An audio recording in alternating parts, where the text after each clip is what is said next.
Did you know the quit rate in the US just hit a record high again? Around 4.3 million people, or 2.9% of the workforce, quit their jobs in August. Men and women typically hold more than 12 jobs in their lifetime, and you may have quit your job or are thinking about quitting your job. And today I'm going to share with you 4 options you have when it comes to your old 401k once you've quit.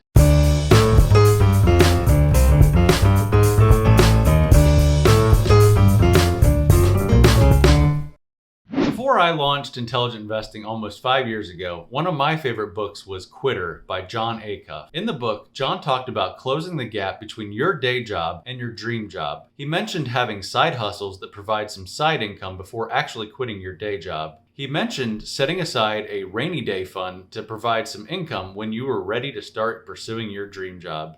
And this is exactly what I did. Ever since I quit my day job to pursue my current dream job, I've never looked back. However, there was one thing I left behind that I wanted to take with me, and that was my old 401k. Leaving old 401ks behind is more common than you think. According to the Center for Retirement Research at Boston College, they estimate there are over 24 million forgotten 401k accounts holding 1.35 trillion in assets and another 2.8 million accounts left behind annually. At Intelligent Investing, we minimize financial stress to maximize lives by organizing our clients' financial junk drawers through intelligrations and behavioral coaching. Oftentimes, our clients come with a messy financial junk drawer, perhaps multiple old 401ks from prior employers that have been just sitting there ever since they quit. There are essentially 4 options you have when it comes to your old 401k.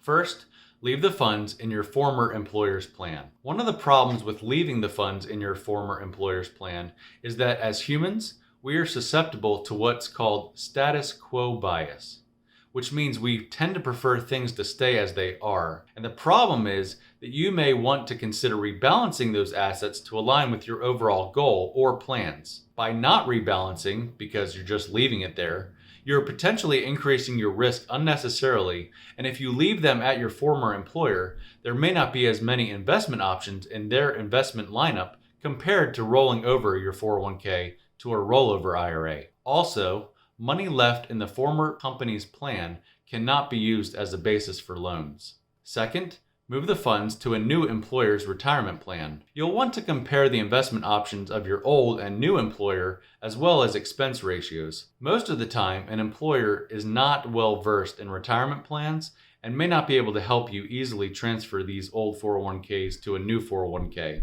There may also be a difference in the plans, causing more headaches as you consider opting for a direct versus indirect rollover.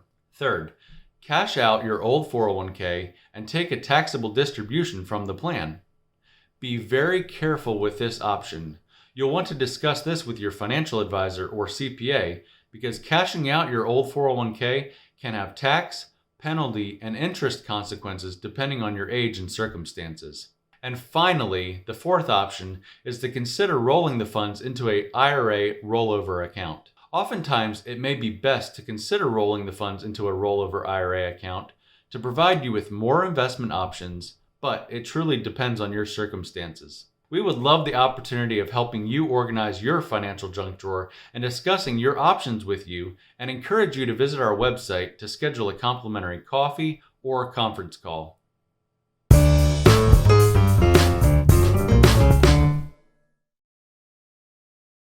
So the question I have for you today is, why is everyone quitting?